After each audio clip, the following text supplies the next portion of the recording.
pertemuan 3 ataupun minggu ketiga ini ada sebuah materi, yaitu materinya switch konfigurasi switch Cisco. Kalau Anda lihat di RPS, kita udah masuk ke belajar cara konfigurasinya ya. Kemarin pertemuan minggu lalu kita sudah mengenal sedikit tentang switch.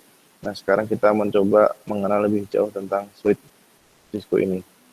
Nah, di sini kita masih menggunakan switch untuk layar 2, seperti itu ya. Jadi di switch layar 2 Cisco ini ada apa materinya? Yang pertama yaitu apa itu switch. Nah, kemarin kita udah sedikit membahas, artinya semoga ada gambaran Anda. Nah, kemudian cara koneksinya ke switch seperti apa nantinya. Dan di sini untuk ada cara untuk mengaktifkan protokol konfigurasi jarak jauh. Nah, seperti itu ya. Nah, kita mulai di slide selanjutnya. Nah, Cisco Switch. Sudah hafal ya, ini bentuknya seperti ini. Jadi di sisi kiri ada sebuah gambar yang berwarna dan sebelah kanan gambar yang tidak berwarna. Itu kan bedanya kan. Kalau di sini kita lihat itu ada berapa pot nih? 1, 2, 3, 4, 5, 6, 12, 24 pot. Nah, kita mencoba mengidentifikasi dari gambar tersebut ada 12 pot ya. Itu. Kemudian di sini ada bagian-bagian ya, ini 100 pot mungkin apa ini jumlahnya. Tapi di sini jumlahnya 24 ya. Oke. Apapun itu yang jelas kita melihatnya di sini ada sebuah interface dari RJ45 ya. Banyak 24 pot. Nah, di sini ada GPIC modul slot. Biasanya sih ini modul yang fungsinya arah mana? Ke arah optik ya. Atau nanti Anda bisa cek di Google. Nah, di sini ada GPIC pot. GPIC.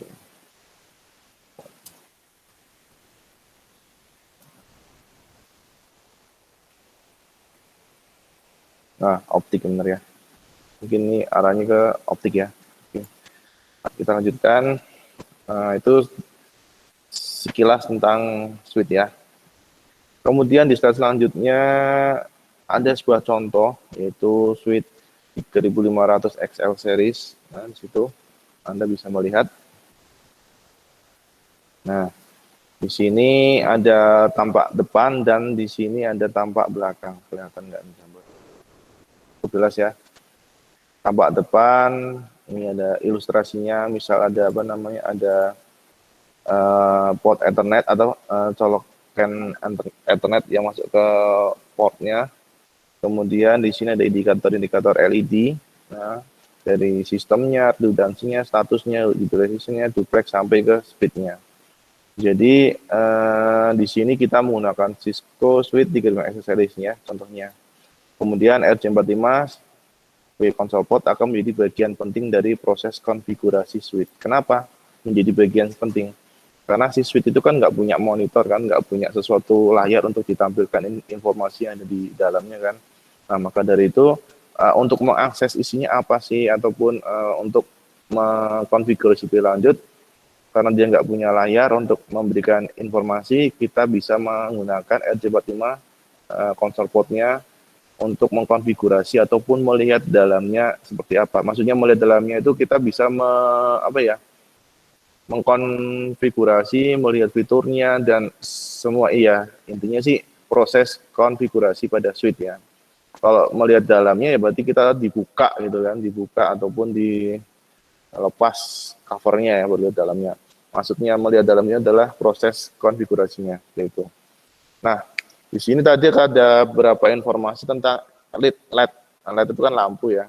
Kita tidak membahas lampunya. Yang kita bahas di sini adalah suatu indikator. Nah, pot LED ini akan berubah warnanya dari orange ke warna hijau jika koneksinya berjalan dengan baik. Jadi kalau misalnya kita memasukkan RJ45 ataupun ETH, kabel ETH ke dalam portnya ataupun ke interface-nya, dia akan menyala dari orange ke warna hijau. Nah, prosesnya akan berjalan bagus jika dari orange ke hijau secara cepat ataupun tidak terlalu lama. Namun kalau misalnya orange terus, pasti ada masalah kan, entah di jaringannya ataupun apa, ataupun pada saat Anda melakukan nge-crimpingnya ya, ataupun meng-crimping bener ya, ada satu kesalahan lah. Nah, biasanya proses dari orange ke warna hijau kan dia kan proses blinking. Biasanya kita menyebut itu blinking. Kalau misalnya udah matang, berarti dia udah warnanya hijau. Seperti itu. Nah, kemudian ini masukkan kabel dengan kondensi benar, terusnya benar sesuai gambar. Nah, ini ya gambarnya tadi seperti itu. Nah, sekarang kita melihat di sisi belakangnya. Nah, di sini ada AC power konektor, kemudian redundansi powernya. Nah, kemudian nih bagian yang terpenting adalah RJ45 console port. Tugasnya buat apa? Untuk memproses konfigurasi. Kita nggak bisa langsung konfig tanpa adanya RJ45 console port ataupun ya console port lah gitu. Jadi ada kipasnya seperti ini, ada 4 untuk fungsinya ya fan itu kan sirkulasi udara lah seperti itu. Oke, itu sekilas. Nah, koneksi Cisco. Nah, kita tadi kan untuk bisa mengkonfigurasikan ataupun masuk ke konsol port itu kan kita memanfaatkan PC ataupun laptop sebagai terminal konfigurasinya ya. Oke. Untuk membutuhkan kita menggunakan jenis rollover adapter RJ45 itu DP9 ataupun ke serial. Nah, bentuknya kurang lebih seperti ini. Banyak sekali cara-cara untuk masuk ke konsol port ya. Salah satunya dengan adapter RJ45 itu DP9. Nah, seperti ini soalnya. Nah, kayak gini ya ilustrasinya seperti ini ya. Jadi jangan lupa kabelnya dicolokkan dulu ke listrik ya, ataupun si switchnya diberikan power sehingga bisa nyala kan. Nah, baru kita melakukan aktivitas konfigurasi dengan menggunakan rollover kabel. Nah, ini. Di sini. Ini arah RJ45, di sini ke arah serial. Nah, mungkin di sekarang itu susah, ataupun laptop ataupun kita lebih mudahnya mungkin laptop ya. Susah untuk mendapatkan kabel port ataupun interface dari DP9 ini ataupun kabel ini kabel COM 9 pin ini. Nah, biasanya sih kita butuh konverter USB, artinya dari sini mungkin dikonvertikan lagi ke USB karena laptop sekarang kan mungkin portnya untuk DP9 itu jarang. Nah, kita bisa menggunakan konverter ke USB-nya karena pasti setiap laptop punya port USB itu ya. Nah, ini ilustrasi dari adapter RJ45 itu DP9. Kemudian ini cara mengkonfigurasinya karena kita nggak bisa melihat ataupun praktek langsung. Ya kira-kira ada gambaran. Nah, semoga Anda mendapatkan gambarnya. Kalaupun misalnya lebih detail lagi, kita bisa menggunakan simulasi, yaitu yang paling gampang sekali ataupun yang bahasa kampanye tinggal klik kita menggunakan Cisco paket tracer itu ya. Nah, kemudian kita sudah menancapkan konsol portnya, kita menggunakan aplikasi Hyper Terminal ya seperti ini. Jadi kita butuh aplikasi Hyper Terminal, baru kita kelihatan semuanya seperti itu. Itu sekilas tentang bagaimana cara untuk masuk ke dalam suite-nya. Nanti kita akan coba mempraktekkan lah seperti itu. Nah, kita masuk ke selanjutnya yaitu MPKJJ. Apa itu maksudnya itu? Nah, di sini saya singkat, M itu mengaktifkan, P protokol konfigurasi jarak jauh. Mungkin kalau misalnya kondisinya seperti ini, kita di depannya switch, nah, kita bisa langsung mengkonfigur dengan menggunakan kabel-kabel ini ataupun menggunakan perangkat tools ini ya. Tinggal colok ke switch dan satu sisi ke sisi laptop. Nah, bagaimana kasusnya jika posisinya itu di jauh, maksudnya switch-nya di mana, orangnya di mana. Nah, perlu kita mengaktifkan Salah satunya adalah protokol konfigurasi jarak jauh. Nah, salah satunya telnet dan yang kedua adalah SSH. Nah, seperti itu ya. Jadi pada saat kita tidak berada di depannya switch, kita bisa mengaktifkan protokol jarak jauhnya. Nah, sekarang kita coba membahas tentang perangkat yang konfigurasi jarak jauh menggunakan telnet. Nah, seperti itu. Nah, di sini ada beberapa informasi. Yang pertama, oh ya, sebelumnya saya memberikan keterangan dulu. Konsep dari mengaktifkan protokol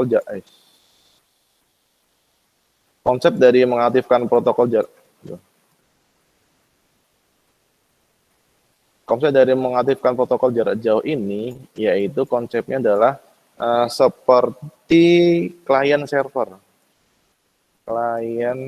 dan server. Jelas ya? Jadi yang di sini servernya itu adalah switch, dan kliennya adalah PC kita ataupun laptop kita ya.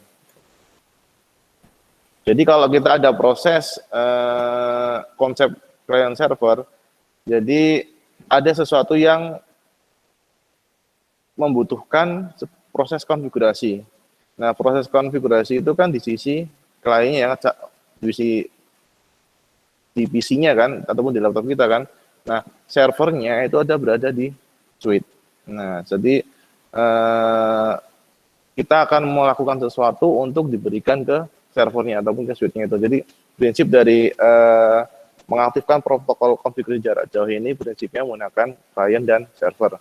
Siapa kliennya? Kliennya adalah PC kita ataupun laptop kita, dan servernya adalah si switch-nya itu sendiri.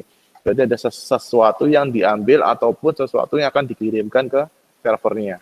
Ya, kalau identiknya ya mungkin proses upload dan download lah, itu kan prosesnya kan.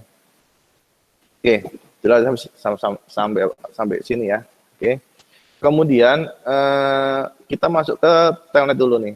Nah, untuk mengaktifkan server telnet, nah berarti kan ini kan servernya kan telnet kan, karena berada di switch kan. Nah, maka kita harus menuju ke sebuah jalur.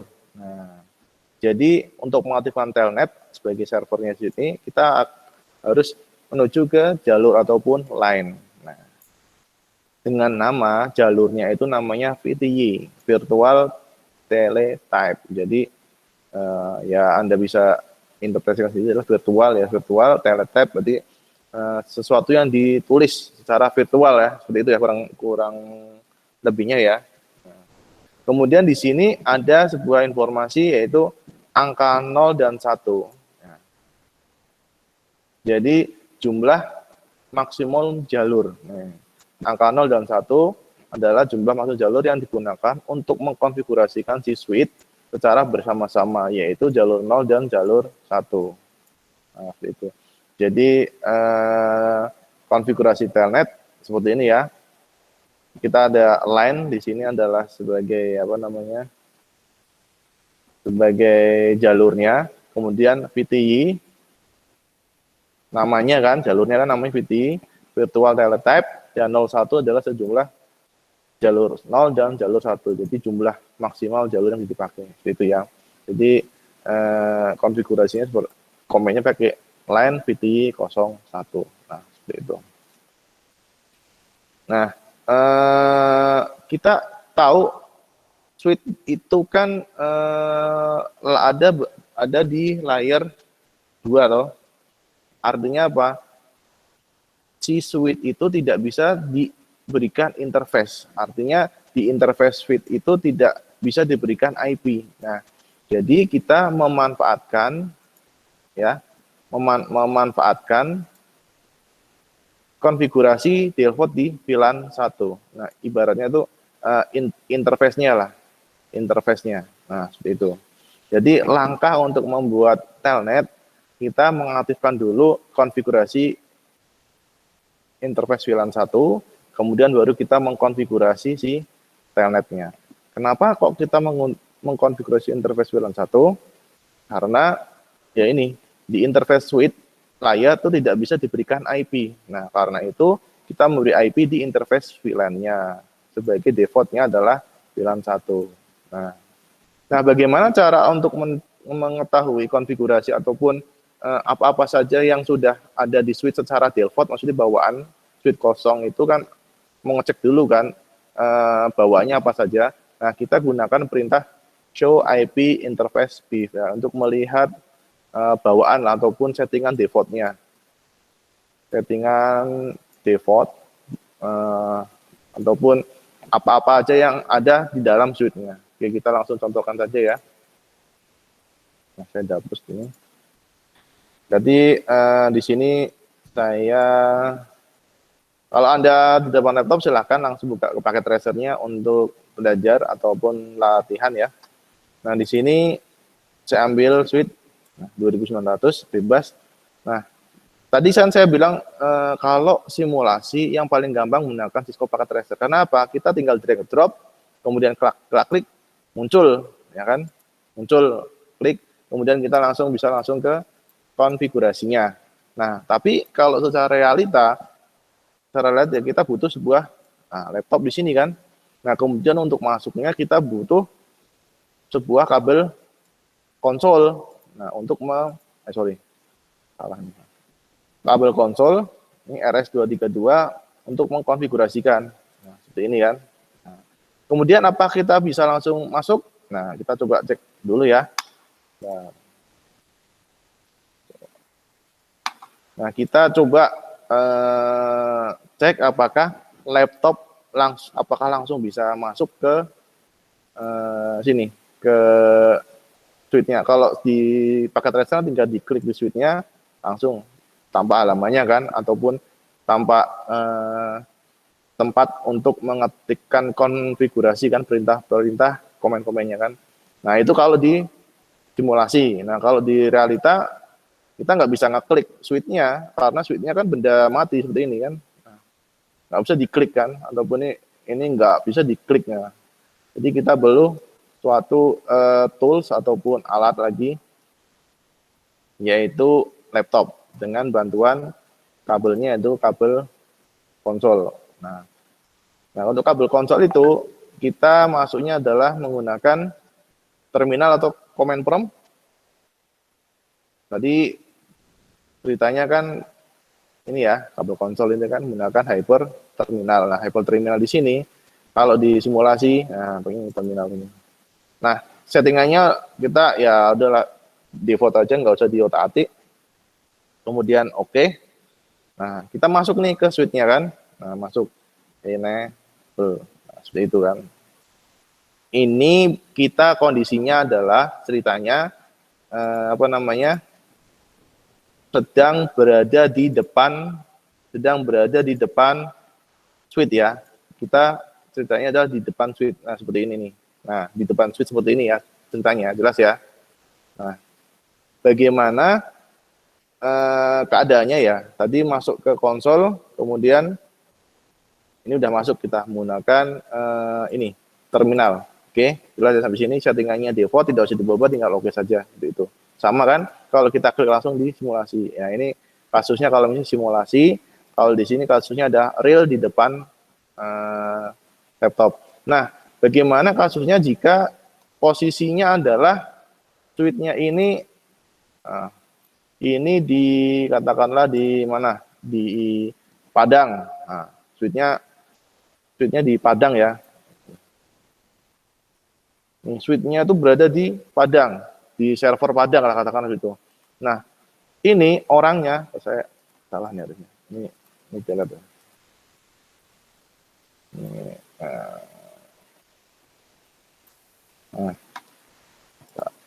Saya ilustrasikan switch-nya itu ada di Padang, kemudian orangnya ada di Jakarta, misal kayak gitu kan. Nah, gimana nih ceritanya? Nah, jadi lebih efisiennya kita nggak mungkin ke Padang kan, pasti ongkosnya lebih mahal. Cuma misal membutuhkan salah satu sedikit komen aja ataupun miskonfigurasi di salah satu port misal seperti itu kan. Nah, jadi kita membutuhkan sebuah protokol jarak jauh nih, namanya MPJ apa tadi? KK ya. Mengaktifkan protokol untuk konfigurasi jarak jauh ya, MPKJJ, kebalik saya. Nah, di sini ada Bapak, ada Telnet dan SSH. Nah, disinilah perannya nih. Perannya ini kita di sini. Kita akan meremote untuk di switch di Padang. Nah, kan tadi kan ceritanya informasinya bahwa kita tidak bisa memberikan konsepnya adalah syarat untuk bisa di remote itu syarat untuk bisa di remote itu kan harus punya IP kan. Contohnya apa? Misal kalau Anda pernah nge-remote desktop, itu kan pasti kan biasanya kan terhubung dalam jaringan kan. Nah, syarat terhubung dalam jaringan itu kan pasti punya IP kan. Nah, IP-nya tersebut harus paling enggak terdefinisi kan. Intinya syarat untuk di remote adalah harus punya IP kan. Harus punya IP. Harus punya IP di interface-nya ya, ataupun di perangkatnya ya. Nah, padahal di ini switch layer 2 itu kan tadi informasinya adalah interface switch layer 2 tidak bisa diberikan IP karena itu kita memberikan IP di interface VLAN-nya. Jadi kita memanfaatkan default di bawaan switch dengan menggunakan ataupun akan kita memberikan interface IP di interface VLAN-nya. Seperti itu ya ceritanya. Nah, bagaimana cara melihatnya? Nah, ini Anda mau pakai cara langsung ngeklik di switch atau pakai di remote nih? Enaknya seperti apa nih? Nah, kalau di remote kan pasti belum bisa karena belum ada IP-nya kan. Nah, kita langsung aja ibaratnya kita akan mengecek kan ya, langsung aja di simulasi. Nah, caranya tadi adalah dengan cara nih. So IP interface brief ya. So IP interface brief.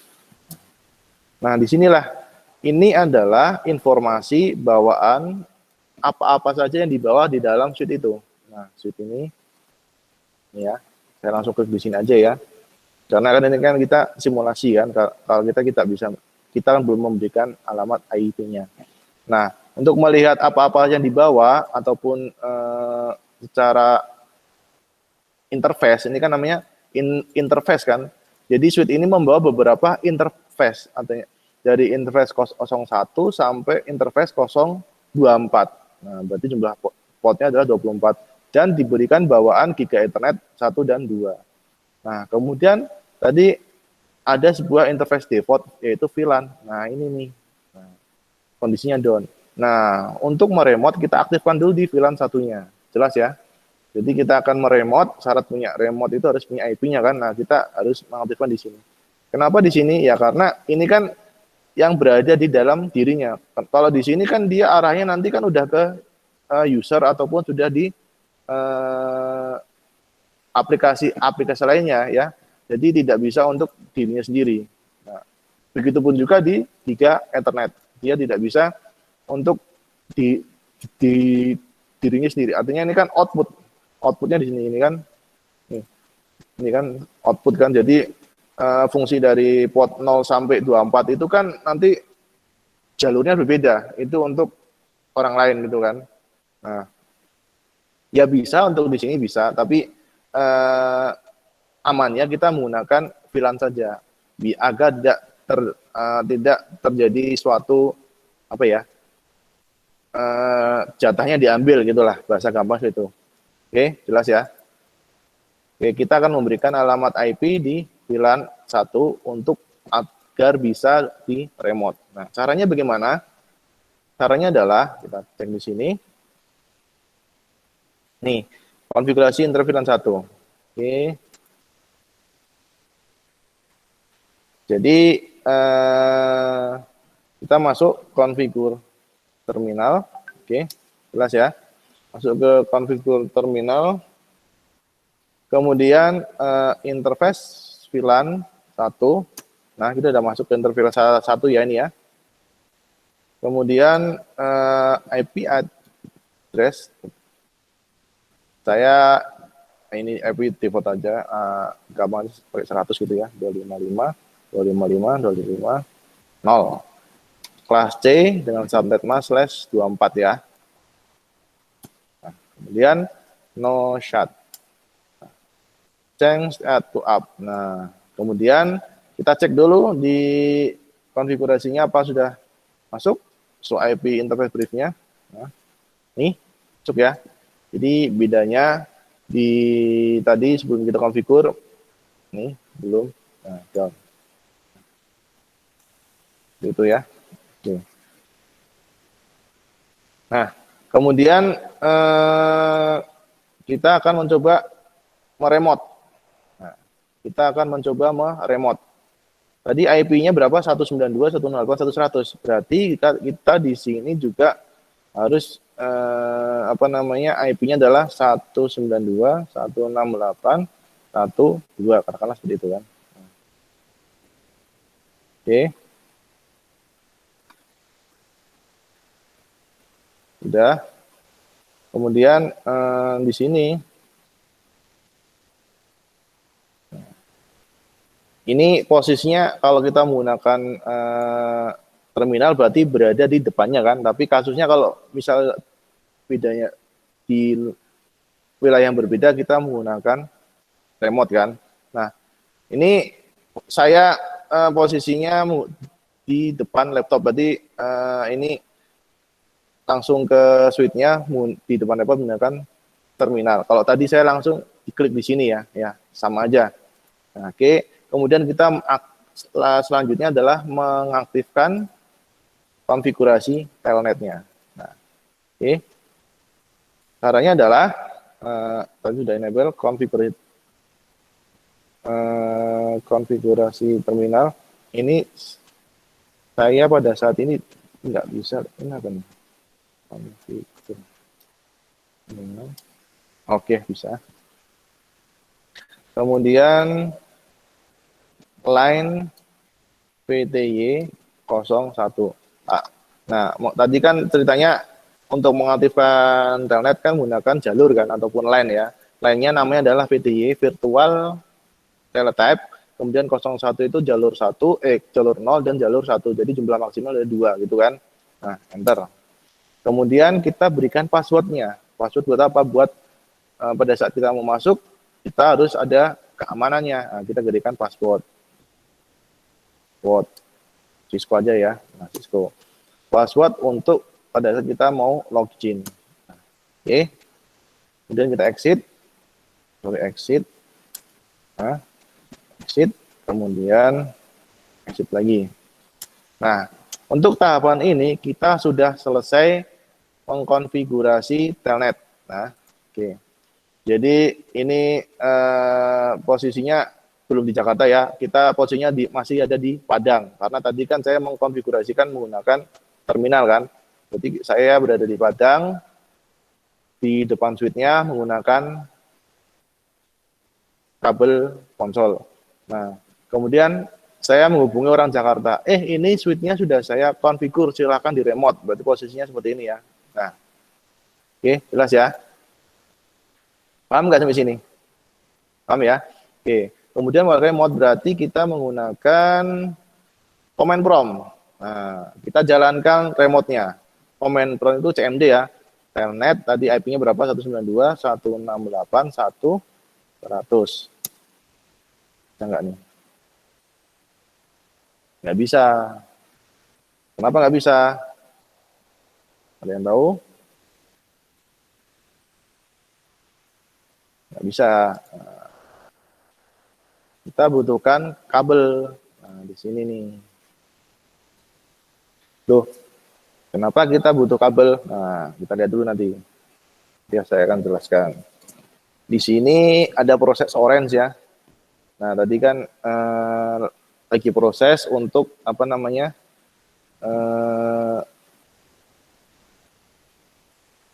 Proses blinking, maksudnya itu tadi kita jelaskan. Istilahnya kan belum matang lah. Kalau udah matang yang hijau lah, ini dia udah hijau nih. Nah, oke, sekarang kita coba telnet di sini. Bisa. Oke, sebelum masuk lebih jauh, kenapa kok ini tadi saya nggak bisa? Ini kok sekarang bisa? Ada yang tahu?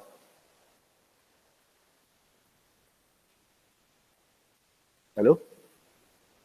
Ada yang tahu nggak? Jangan-jangan putus nih suaranya. Halo? Halo Pak. Oke, saya lanjutkan ya. Baiklah. Oke. Tadi kenapa ini tidak bisa? Nah, sekarang bisa. Tadi sebelumnya kan belum ada kabel ininya kan. Nah, sekarang ada kabel ininya kan. Nah, jadi penjelasannya adalah sebagai berikut. Sarah. Ini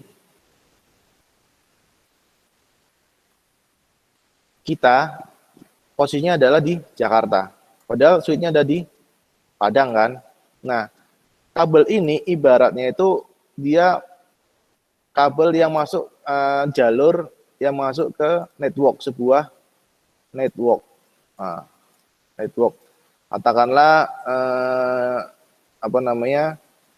internetnya, jalurnya lah. Kenapa kok tadi menggunakan konsol nggak bisa? Ya karena itu harus hanya dipakai jika berada di satu tempat. Nah, padahal posisinya di Jakarta, maka kita butuh sebuah media transmisi ataupun koneksi. Nah, koneksinya apa? Ibaratnya itu adalah cloud-nya nih, ataupun cloud dari ISP lah, ataupun jaringan internal di sebuah perusahaan. Nah, tadi kan kita syaratnya adalah untuk bisa di remote adalah punya IP. Nah, jadi IP-nya itu kan sudah masuk ke dalam cloud-nya ini kan. Nah, cloud jaringannya ini kan. Maka dari itu kabel ini tuh ibaratnya tuh kita masuk ke jaringan, sebuah jaringan ataupun cloud-nya. Jadi paham ya kenapa ini tidak bisa digunakan kabel konsol, dan baru pada saat kita connect ke sebuah jaringan cloud ISP ataupun jaringan perusahaan itu baru bisa connect. Nah, itulah perbedaan pada saat kita meremote dan pada saat kita berada di onset di depan switch. Jadi seperti itu ya. Oke, nah. Tuh, jelas sampai sini ada pertanyaan? Nah. Oh, putus, yang terlalu lama. Saya coba di internet. Nah, tadi kan kita kan konfigurasinya adalah tadi konfigurasinya ini kan menggunakan password ya. Berarti pada saat kita di onset tadi kan menggunakan password, kita memberikan password ya, passwordnya apa? Cisco ya.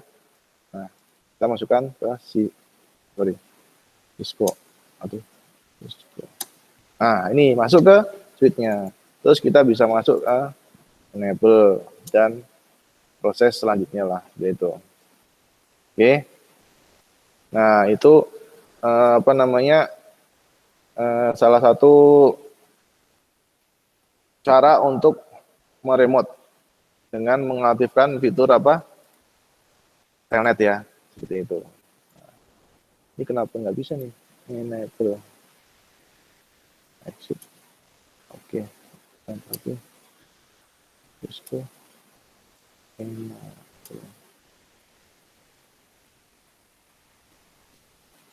Aduh, salah. Kok start sih? Nah, gitu ya. Jadi itu penjelasan dari cara mengaktifkan telnet. Nah, kita lanjutkan lagi. Oh, belum. Ini ada satu lagi, yaitu untuk melihat konfigurasinya, apakah sudah muncul atau belum, bedanya apa sih? Ini sudah konfigurasi telnet ini sudah terbukti ada nggak sih? Nah, kita bisa lihat di dalam switch-nya. Nah, karena tadi saya salah komen ya, jadi ada sesuatu. Jadi kita tunggu dulu ya, mau nggak mau kita harus menunggu ya. Ya, kita mau menunggu sampai selesai prosesnya. Oh, bisa, ternyata. Kita tadi sudah mengaktifkan telnetnya, kita mau lihat konfigurasinya yang sudah ada di switch. show running config. Nah, sini ada sebuah informasi ini dari sini ya, dari suite ini. Nih, saya sudah memberikan telnetnya, seperti itu. Nah, ini passwordnya kok kelihatan ya? Kira-kira aman nggak ya? Nah, untuk mengatasi hal tersebut ataupun meningkatkan keamanan lagi, kita mengaktifkan fitur protokol konfig jarak jauh yang menggunakan SSH. Yaitu apa? Secure shell, itu kan namanya secure berarti kan ya aman ya. Jadi dia ceritanya lebih aman dari telnet. Kenapa kok bisa aman? Karena konfigurasinya passwordnya itu terenkripsi. Nah, maksudnya terenkripsi itu apa? Bahasa gampangnya itu sudah dibungkus sedemikian rupa. Jadi kalau kita dibungkus berarti ada sesuatu yang ditutup, kemudian ada sesuatu yang dibuka. Kayak gitu kan cara berpikirnya kan. Nah, berarti kalau untuk membuka kita butuh sesuatu alat kan. Nah, kalau alat dalam sistem keamanan itu adalah algoritma, gitu kan. Nah, jadi bagaimana penerapannya? Kita coba lagi ke sini. Nah, berarti kita langsung saja ke ini aja ya, di depannya suite ya. Nah. Aduh, salah pencet lagi. Tunggu lagi ya, mohon maaf, salah komen. Sekitar ya 1 menit lah.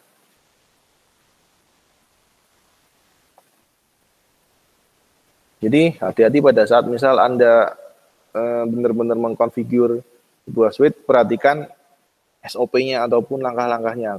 Karena kalau misalnya ada sesuatu kesalahan, ya kalau misalnya itu kasusnya suite-nya masih kosongan, kita bisa reset, kita bisa restart gitu kan. Nah, bagaimana kalau si suite-nya itu udah existing? Artinya itu suite membawa semua informasi IP dari berbagai wilayah ataupun dari berbagai kebutuhan lah orang.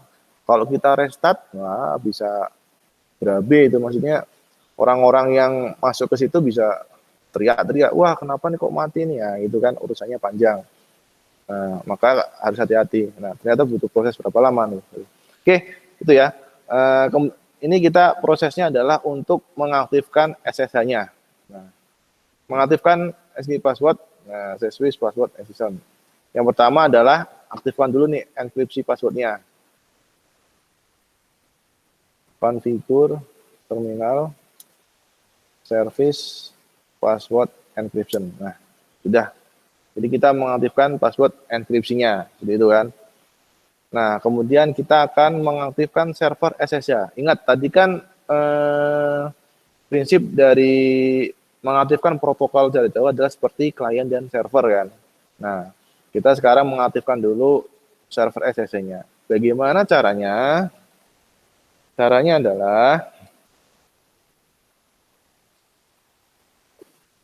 tadi kan di sini kelihatan kita berikan dulu hostname-nya lah biar biar kelihatan bener-bener config ya. Nah, biar keren dikit ya. Oke. Nah, kita berikan nama hostname-nya S1 lah, suite 1 gitu kan. Nah, kemudian namanya sebuah server kita berikan IP domain name-nya. Oke. Caranya gimana? Ini IP domain name, katakanlah sampel aja ya, keamanan.com, nah, gitu kan. Kemudian kita akan memberikan ataupun membuat kunci. Nah, tadi kan saya bilang namanya terenkripsi ada dibungkus kan. Nah, enkripsinya dibungkus berarti ada sesuatu proses. Ya, prosesnya adalah mengunci. Tujuannya apa? Untuk mengenkripsi data. Untuk membuat kunci itu syaratnya adalah nama suite harus punya hostname. Nah, itu hostname-nya kan. Dan nama domain. Jadi, kenapa kita harus membuat hostname? Kenapa harus memberikan alamat domain? Karena apa? Syarat untuk membuat kunci ataupun untuk memberikan enskripsinya. Jadi kita butuh effort lagi. Beda kayak tadi kan, telnet. Kita langsung aja definisikan line VTW 01 selesai dan berikan password selesai. Tapi kan hasilnya ini kan kelihatan passwordnya. Nah, ini untuk biar nggak kelihatan kita butuh yang lebih secure lagi. Kita menggunakan SSH. Nah, caranya SSH itu aktifkan dulu hostname-nya dan IP domainnya kan. Nah, oke, kita sekarang menggunakan crypto. Kita akan membuat kuncinya itu crypto key generate. Nah, pakainya apa Pak? Kita cek di sini ada apa? Oh, ternyata ada RSA TOC. Jadi dia menggunakan algoritma RSA-nya ya. Oke, gitu. Nah, ternyata di sini ada muncul lagi bagaimana pengisiannya. Nah, ada 512. Perhatikan di sini. Pilih ukuran untuk kuncinya ya, dari 360 sampai 240. Itu ya. Jadi perintah tersebut menjelaskan bahwa algoritma yang digunakan untuk melakukan proses enskripsi dan deskripsi adalah RSA, bukan? Nah, ini kan RSA kan. Nah, kemudian disarankan jumlah minimal bit yang digunakan untuk membuat kunci. Nah, ini kan dari 360 sampai 2048 kayak gitu kan. Nah, kalau kita pilihnya ya tengah-tengah aja lah 1024. 24 ya, tengah-tengah saja. Oke. Oke. Loh, kenapa kayak gitu? Nah, karena penggunaan jumlah bit yang lebih besar akan lebih aman, namun prosesnya akan lama pada saat membuat kuncinya ataupun menggenerate kuncinya. Jadi kita ambil tengah-tengahnya saja, seperti itu ya. Kok 1024? Nah, ini hitungannya tuh kayak itu ya. Dua lipatnya kan 360, terus 720 sampai 1020 dan sampai 248. Itu ya proses kelipatannya ya. Oke, kita sudah menggenerate kuncinya. Nah, muncullah generating 1024 bit RSA key. Berarti kuncinya kita generate sebanyak 1024 bit. Nah, kayak gitu ya. Itu artinya. Nah, kemudian kita sudah menggenerate enkripsinya dengan RSA dengan 1024 bit. Selanjutnya kita membuat password untuk user ketika ingin mengakses ke suite-nya. Oke. Jadi seperti kita mengunci sebuah laptop itu kan, atau logout itu kan butuh user dan password. Nah, itu kan laptopnya siapa? Misalnya laptopnya saya, kasih nama Bungga. Nah, ini suite-nya saya, berarti kasih nama user Bungga gitu kan. Nah, passwordnya bebas. Tapi di sini saya tulis Cisco, ya Kak. Nah, oke. Nah, muncul has been enabled. Nah, jadi pada saat akan masuk ke suite-nya harus punya user namanya Bungga dan passwordnya adalah Cisco.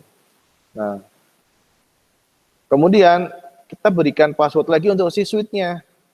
Nah, oke, berarti kalau misal kita mau membuka laptop, ada user dan passwordnya, nama kita, laptop kita, nah kita mau menjalankan katakanlah Word, katakanlah aplikasi yang lainnya, harus punya kuncinya lagi ataupun passwordnya lagi. Nah, disebut pun sama, untuk masuk ke lebih dalam lagi untuk proses konfigurasi, kita aktifkan lagi passwordnya agar lebih aman, gitu kan.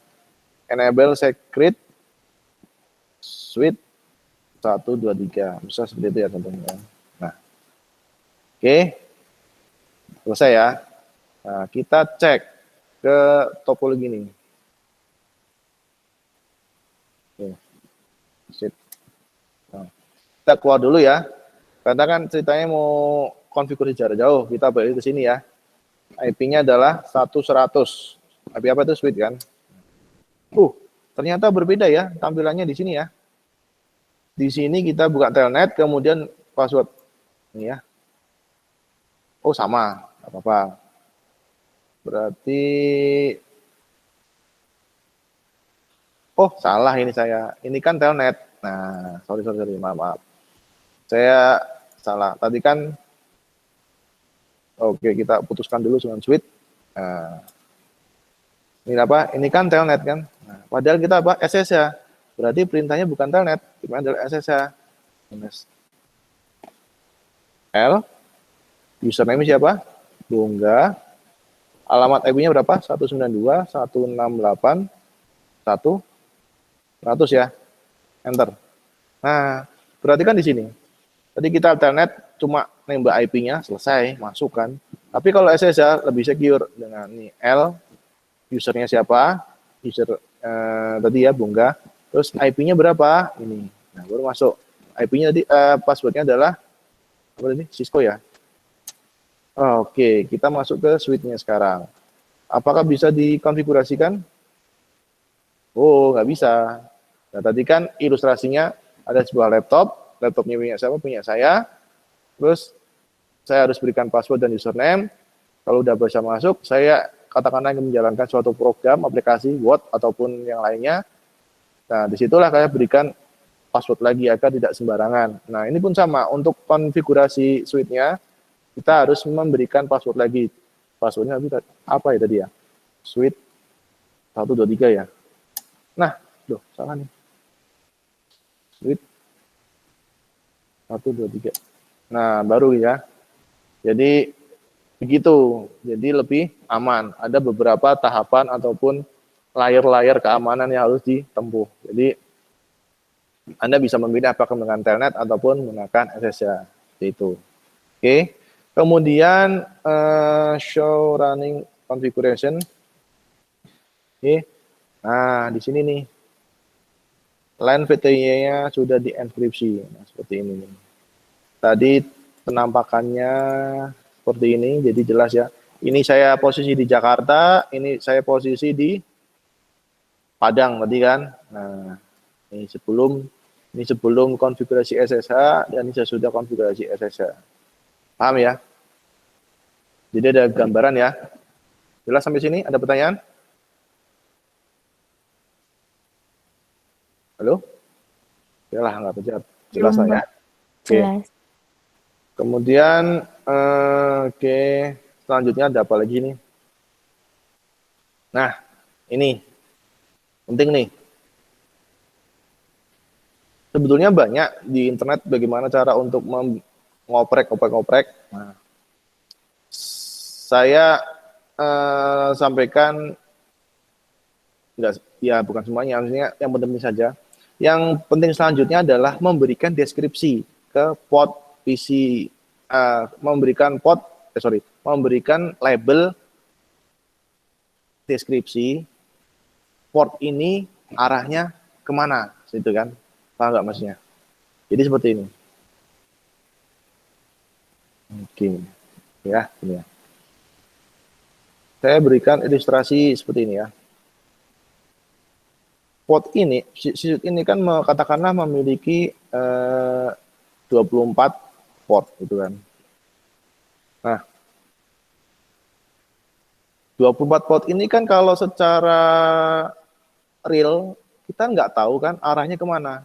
Nah, beda kasusnya jika simulasi. Ini jelas nih, FA01 arahnya ke PC ini, FA02 arahnya ke ini, ke PC 2. Nah, ini secara simulasi. Nah, kalau misalnya itu suite bentuknya kayak gitu, kayak gini. Ada bermacam-macam. Nah, ini bagaimana cara kita mengidentifikasinya? Misal bentar ya, saya hold dulu, ada telepon. Mohon maaf.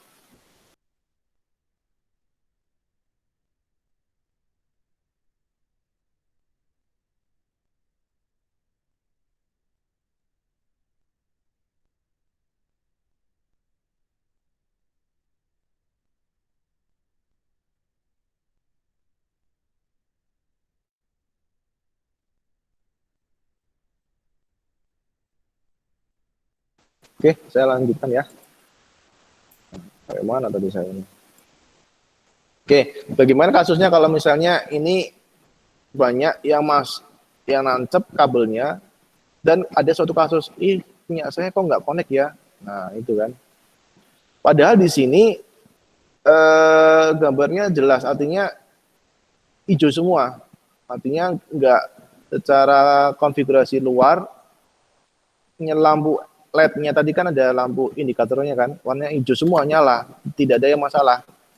Bagaimana cara kita men-troubleshoot-nya?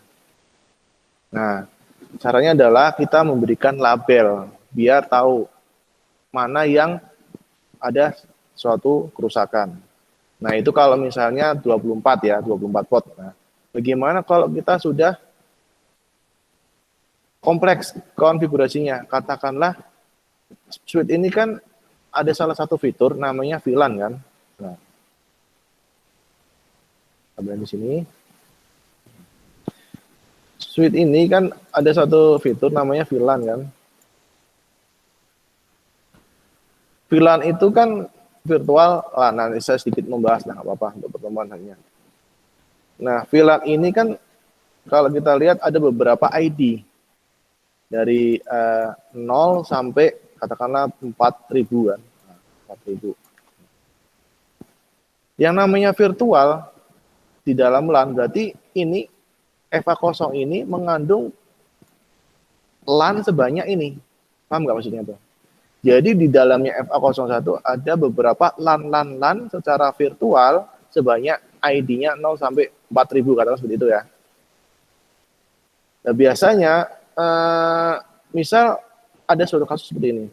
Saya pelanggan katakan ISP dari IndiHome gitu kan. Maaf ya, merek ya.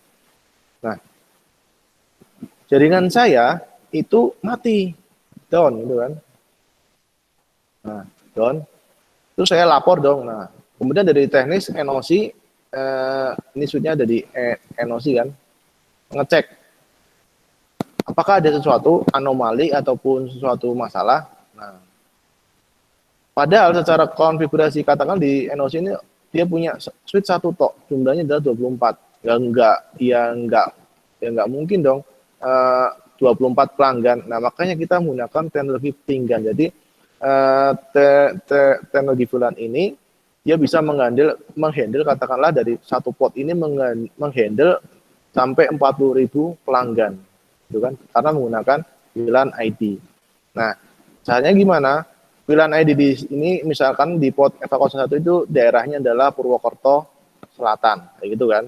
Kemudian di FA02 ini dia kan juga punya VLAN juga kan? Dia menghandle Purwokerto Barat. Nah, saya posisinya adalah di VLAN ID, saya berada di pot Purwokerto Selatan. Artinya apa? Berarti saya ikut di VLAN ID Purwokerto Selatan. Nah, VLAN ID Purwokerto Selatan itu kan masuk ke pot FA01. Nah, kita cek dulu nih, dari 0 sampai 4000 ID, apakah ada anomali? Nah, caranya gimana? Ya, dengan menggunakan deskripsinya. Nah, caranya kita cek, kita konfigur ya di sini. Oke. Langsung saja di sini interface FA01. Oke. Description. Port ke PC apa? Kok port ke PC apa? Port tracing port yaitu ke Purwokerto Selatan.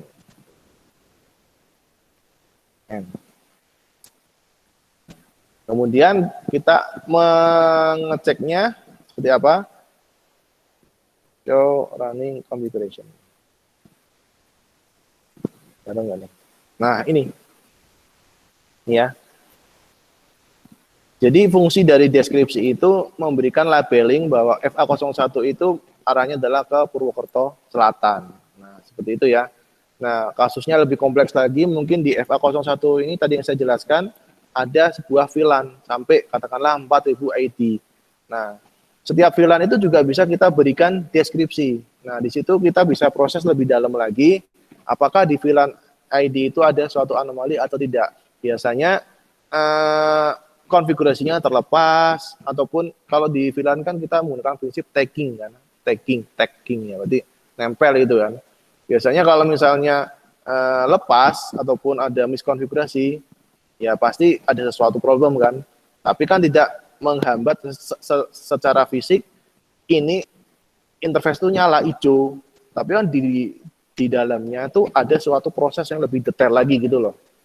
Jadi di dalamnya LAN ada jalur-jalur lagi sebanyak 4.000 tadi menggunakan fitur VLAN gitu loh. Paham ya kira-kira ya? Itu fungsi dari label description untuk memberikan informasi arahnya itu jalur arahnya kemana gitu kan. Oke, kemudian yang paling penting adalah save konfigurasi. Caranya adalah write. Nah, kita udah nge-save. Nah, kemudian kita save di ROM-nya. Ada RAM, ada ROM kan. Nah, agar fungsinya jika pada saat kita switch-nya mati ataupun reload tidak hilang dan bisa langsung masuk ke konfigurasi semuanya. Caranya adalah copy running configuration startup. Nah, yes, nah itu salah satu ngoprek-ngoprek di sisi switch ya. Ada penjelasan sampai sini? Nah, nanti kalau misalnya Anda misal bekerja di network jaringan ya, maksudnya di NOC ataupun di data center, mesti akan sering berkutat atau berkutit apa ya, intinya sering berhadapan dengan VLAN. Nah, teknologi yang sekarang itu kan karena keterbatasan VLAN hanya untuk 4.000 ID, kalau nggak salah, coba kita cek dulu. Coba kita cek di sini. VLAN ID ada berapa sih? VLAN ID itu, oh dicek dulu juga bisa, ini bisa sih. Jumlah VLAN ID ya. Nih. Bisa sih dicek di, ya intinya dari 0 sampai itulah ya. Anda bisa cari sendiri, bisa ngobrol sendiri. Saya juga agak lupa. Oke. Nanti bisa di pertemuan selanjutnya. Kemudian tadi saya menjelaskan apa? Intinya kalau misalnya Anda berkutat dengan VLAN ID, itu pasti akan lebih kompleks karena lebih detail. Nah, ini kan secara fisik ya. Nah, sekarang trennya adalah masalah cloud ataupun komputasi awan. Apakah dengan satu port itu menghandle 4.000 ID itu cukup dengan kondisi sekarang? Tidak cukup. Kak, ada pengembangan yang lebih lanjut yang namanya adalah VXLAN. Nah, itu. Tujuannya buat apa? Untuk expand ataupun melebarkan lagi jumlahnya. Dan bisa bekerja di layer 3. Nah, seperti itu ya. Jadi itu pengembangannya. Oke. Itu nantilah Anda bisa ikutin sendiri. Oke, dari sini ada pertanyaan? Cukup jelas ya. Kemudian saya lanjutkan lagi, materi selanjutnya adalah port security ini. Oke, port security. Port security ini, jadi ceritanya apa nih port security ini? Nah,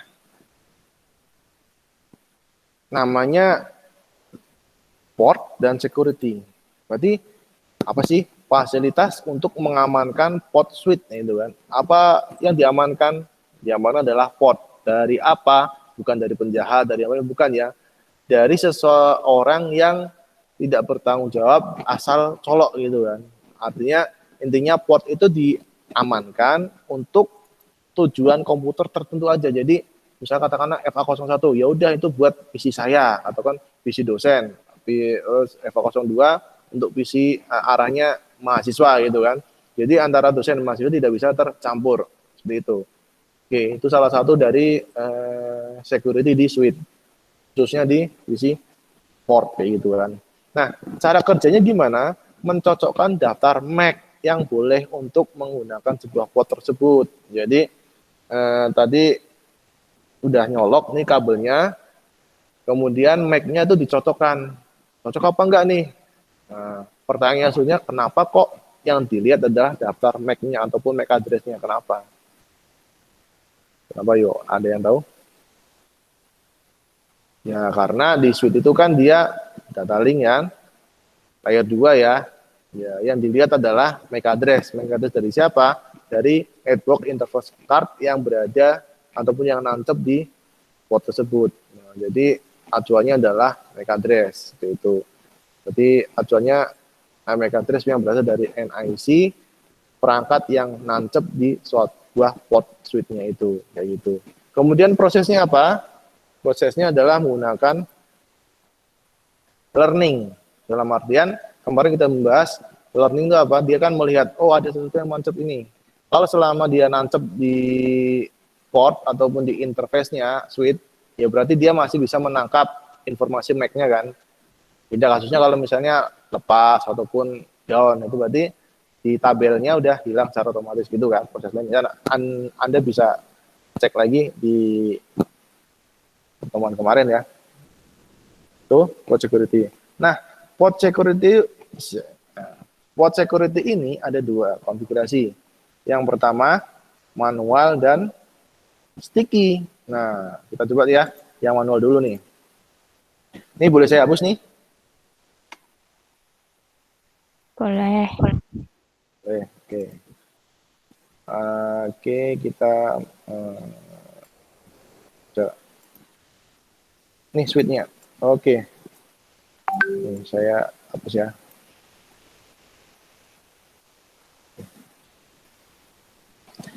Nah, ini tidak usah pakai konsep remote onset ataupun beda wilayah. Udah, pokoknya ini kita menggunakan simulasi biar tahu langsung ya.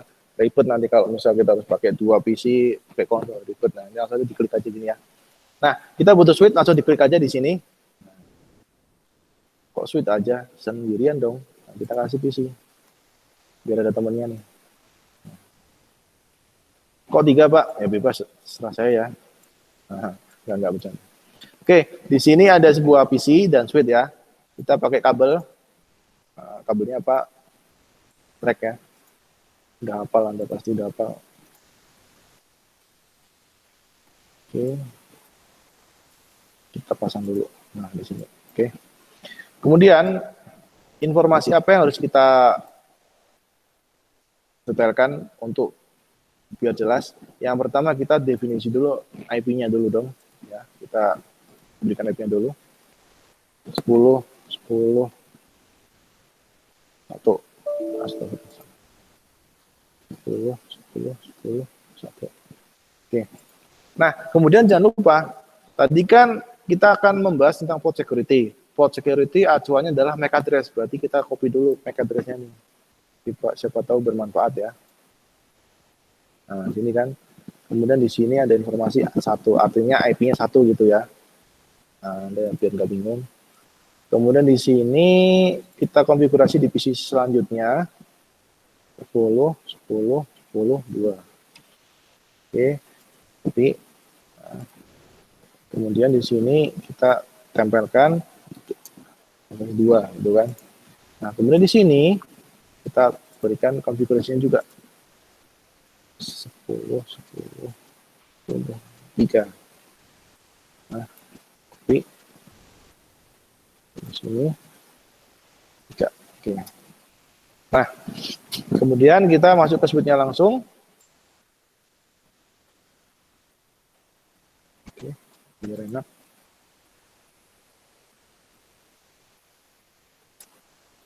Langsung aja enable. Kemudian konfigurasi terminal. Caranya bagaimana? Kita intip nih. Caranya adalah kita cek dulu nih. Ceritanya saya belum memberikan prolognya ya. Ceritanya adalah FA01 ini khususon untuk isi ini ya. Khusus. Nah, tidak boleh dipakai. Nah, khusus ya. Khusus buat ini. Nah, itu ya. Oke. Itu jelas ya. Nah, skenario-nya seperti itu. Kita cek dulu nih komunikasinya. Lancar apa enggak? Successful ya. Di sini ya. Oke.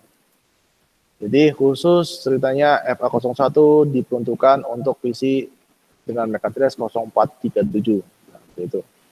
Nah, kemudian kita cek dulu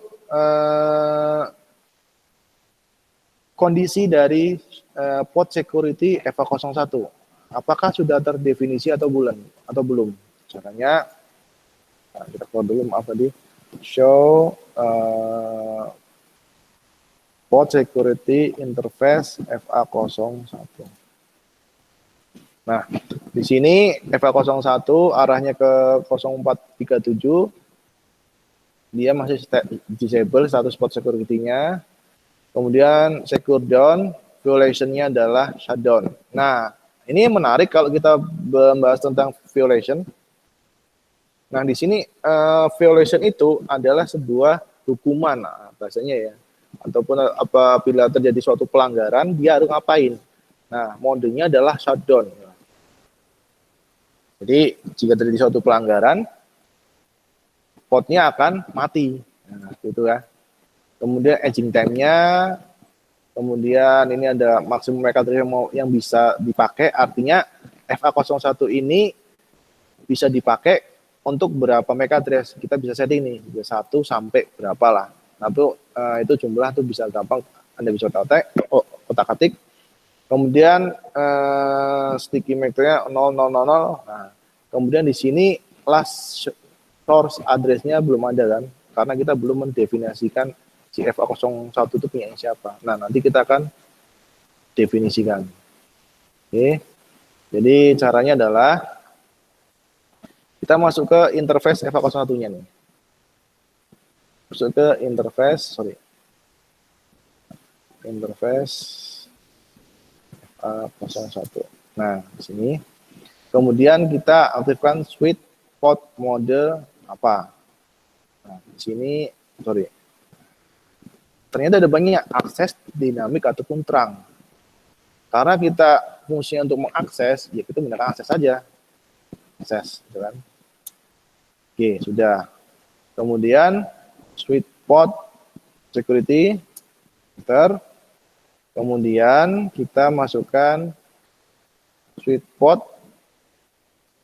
Nah, ini kita mau setting apa aging-nya, aging itu dalam batasan waktu ya. Kemudian MAC address yang boleh masuk ke sini punya siapa. Kemudian maximum address-nya, tadi kan kalau di ini kan 0 kan. Anda bisa lebih dari, ini 1 ya, Anda bisa bikin lebih dari 1. Kemudian violation-nya, tadi kan pelanggarannya mau seperti apa, kalau terjadi sebuah pelanggaran hukumannya apa gitu kan.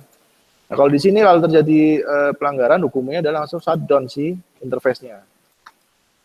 Oke, kita langsung aja ke MAC address. Ya, karena kita akan mendefinisikan MAC address-nya kan. Oke. MAC address di sini tadi kan kita sudah sepakat bahwa FA01 hanya untuk ini kan. Nah, inilah fungsinya tadi saya capture MAC address-nya. Nah, kita paste di sini. Enter, gitu kan. Oke, udah. Oke, kemudian kita, kalau mau lihat violation gimana Pak? Oh silakan. Kita lihat dulu violation-nya. Nah, kita lihat di sini. Violation di sini ada 3 jenis hukumannya nih. Protect saja, restrict, ataupun shutdown. Nah, kalau yang protect, nanti Anda bisa cek sendiri ya. Nanti kita bisa bikin suatu main-main lah. Kita menggunakan protect asli kayak apa, restrict kayak apa. Nah, kita mainan dulu yang shutdown dulu lah ya. Nah, itu untuk violation ada tiga cara untuk menghukum si pelanggaran itu ya. Nah, tapi kita nggak usah ke arah sana, nanti kita main-mainnya kapan-kapan. Nah, ini kita sudah set ya port address, mana tadi? Interface mana sih? Nah, ini ya. S1 port version address-nya untuk ini ya, decision tadi ya. Nah, kita cek dulu konfigurasinya. Caranya adalah show port. Nah, sudah enable, keamanannya udah nyala, udah up, kemudian hukumnya adalah shutdown. Sehingga udah default nyala. Gitu. Nah, oke, kita coba dulu nih. Kita sudah setting di switch-nya. Ingat, tadi kan proses switch adalah learning kan. Nah, berarti kita harus mengirimkan paketnya dulu dari PC1 ke sini. Oke. Successful. Oke. Akan nampak bedanya. Nah, di sini last source address itu kan masih 00 kan. Padahal di sini udah enable, udah secure-nya udah up. Nah, tadi kita melakukan sebuah paket ke arah sini dari FAA dari MAC address 04 ke 37 ke 379C, dia muncul nih. Nah, arahnya di mana? Dari 0437. Jadi si switch itu sudah melakukan proses learning ya kan? Karena oh tahu nih ada yang nancep di port 1 dari mana? Dari 0437 kayak gitu kan. Nah, berarti ini secara sah sudah port FA01 ini sudah sah miliknya MAC address ini. Nah, bagaimana jika terjadi sebuah pelanggaran? Nah, ceritanya nih. Kita coba isi 3 masuk ke port ini. Bentar, ini lagi masih hijau, apa masih bisa?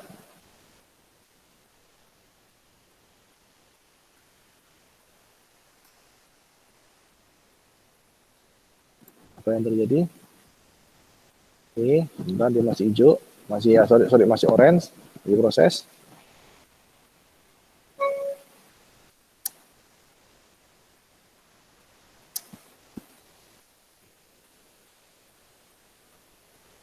Nah, langsung mati kan? Ini kan? File. Kemudian apa yang terjadi di sini? Oh. Link change to administrative down. Change state to down. Nah, ini nih. Langsung mati nih. Nah, karena apa? Ada satu pelanggaran nih. Harusnya FA01 punyanya si ini, 0437, ada yang iseng nih, 325 mau masuk pakai port ini. Nah, kena deh si violasinya shutdown, nah, mati kan. Nah, oke, gitu ya. Bagaimana jika dia si PC 3215-nya,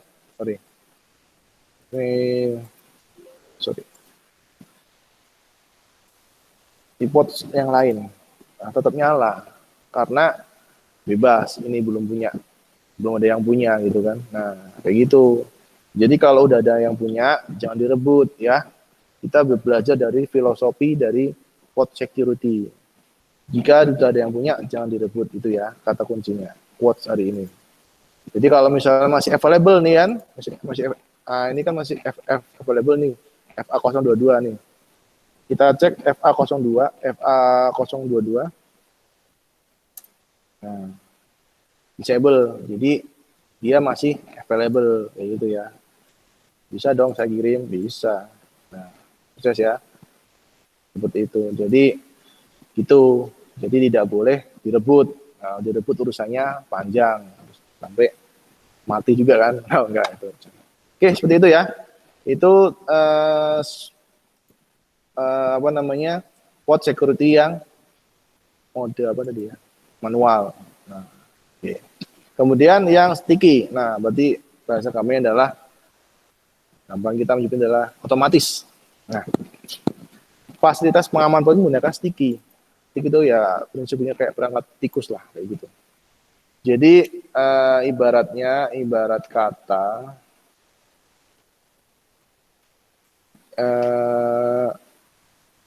si sticky ini kenapa dikatakan sticky? Dia bekerja sebagai perangkat tikus.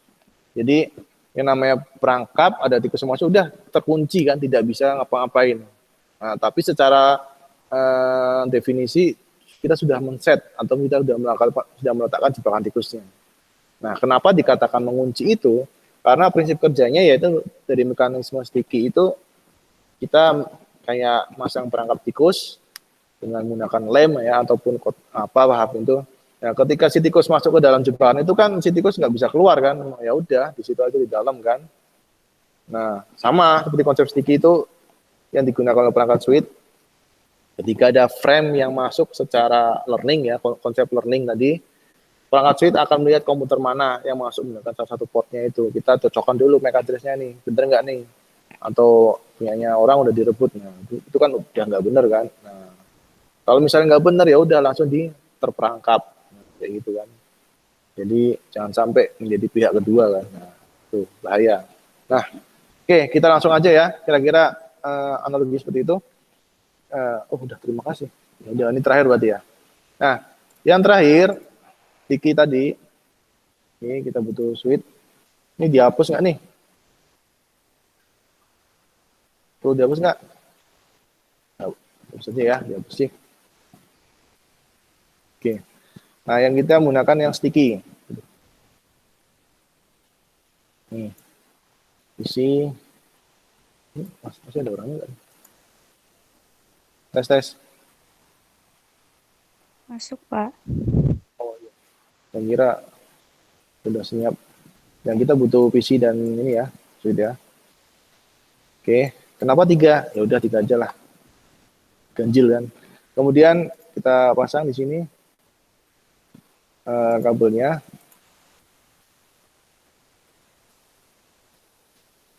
Kita nanti coba pakai yang FA02.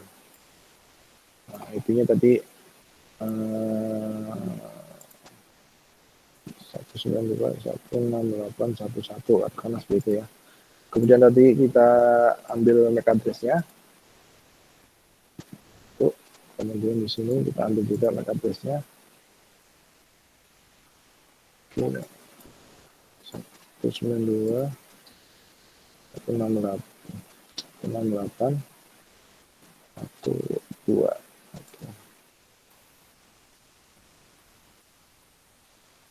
Nah, oke. Sini ya, orang ketiga kan biasanya pengganggu nih. Jangan mau kayak orang ketiga nih. Orang ketiganya nih sumber masalah nih. Nah. Oke, kita akan langsung mempraktekkan saja. Ceritanya adalah si FA02 ini miliknya si ini ya, nggak boleh diganggu-gugat, kayak gitu kan. Nah, oke.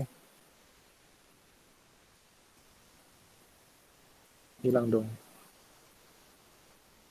Nah, apa lah. Oke. Enable show port security FA02. Sorry. 0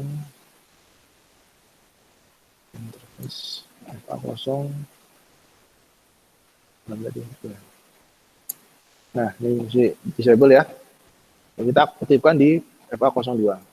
Caranya adalah masuk ke interface-nya, kemudian kita mode aksesnya di security nyalakan, MAC address, nah, terus pakai sticky. Oke.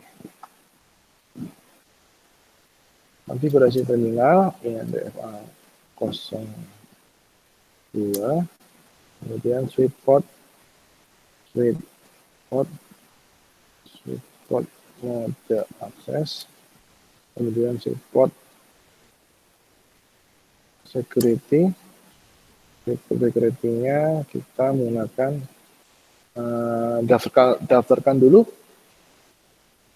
MAC address-nya, MAC address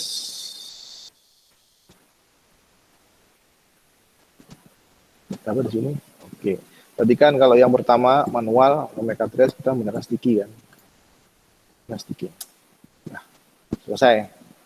Nah, jadi langkahnya adalah aktifkan mode aksesnya, kemudian aktifkan support security-nya, kemudian kita aktifkan security MAC address, setnya adalah sticky. Kenapa kok nggak MAC address, Pak? Kalau MAC address tadi manual dong. Jadi ini kita sudah bikin lemnya, pakainya sticky. Nah, kita coba ya. Nah, caranya kita ping dulu. Fungsinya buat apa? Ingat, proses di situ adalah learning ya. Bentar, saya ini dulu. Saya menunjuk ini masih kosong. Kita akan menunjukkan proses learning. Successful ya. Jadi di sini, nah, dia sudah melearning bahwa FA02 miliknya di 913 ya, miliknya di 913. Oke. Berarti secara jebakan dia sudah mengset tidak boleh selain D19 yang masuk. Seperti itu ya. Kita coba apakah berhasil. Kita delete. Kemudian ada orang ketiga masuk ke sini. Menggunakan FA02. Apa yang terjadi? Benar. Masih proses.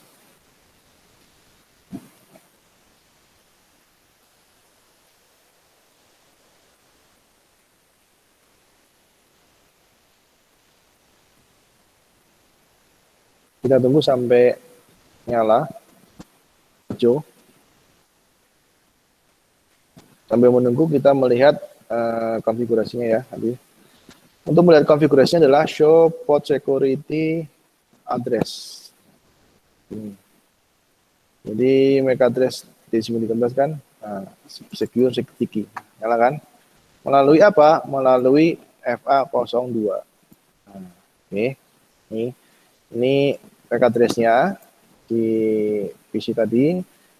Konfigurasinya sticky, kita udah bikin lame-nya, dia langsung learning MAC address-nya untuk didaftarkan di sticky-nya di FA02. Nah, waduh, kok nyala? Kita coba dulu lihat nih, apabila kita ingin masuk ke sini, apa yang terjadi? Langsung mati, kan? Padahal kita tidak mengset. Karena apa? Kita proses sticky, jadi itu sudah langsung diperuntukkan di apa namanya. Nah, ini ada yang masuk nih, orang ketiga masuk nih, pengganggu, jadinya langsung mati, shutdown. Gitu ya. Oke, kira-kira seperti itu tentang port security. Ada pertanyaan? Jadi kesimpulannya adalah kita hari ini belajar konfigurasi switch, baik secara onset maupun remote. Kemudian kita mengamankan portnya, baik secara manual maupun